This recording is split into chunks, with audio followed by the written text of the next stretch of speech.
akciju, kurā mēs meklēsim labāko, mīļāko, sirsnīgāko māsu. Tas ir liels gods un liels lepnums mums meklēt un atrast šādu māsiņu. Šis projekts pārspīlēšanas mums ir kā tāds svaiga gaisa malks, kas iedvesmo mūs pašus. Tas ļauj mums runāt par pozitīvām lietām, par iedvesmojošām lietām, par īstām vērtībām. Un tāpēc mēs esam ļoti gandarīti, ka mēs varam būt mēdīju partneris pasākumā. Milzīgs paldies visiem, kas nodrošina, lai šāda akcija būtu. Paldies!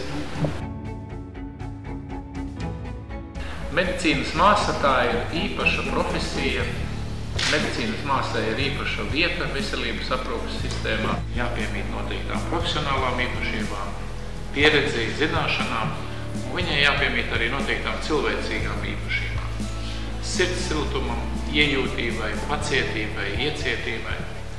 Tāpēc es saku sirsnīgi paldies šīs akcijas organizētājiem par iespēju ar šādas akcijas palīdzību pateikt paldies jums, māsām, kuras godprātīgi ikdienā pilda savu smago un slikti apmaksāto darbu mūsu cilvēku veselības labā. Paldies par jums!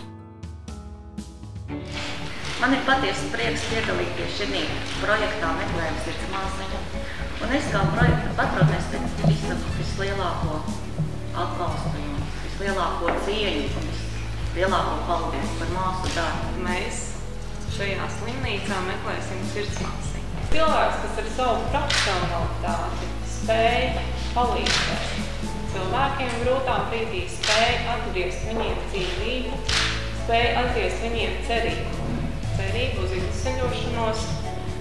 Māsa tā, kur ir klāta pacientam no paša sākuma, kopš viņš ir pie mums slimnīcā, mūsu aprūpē.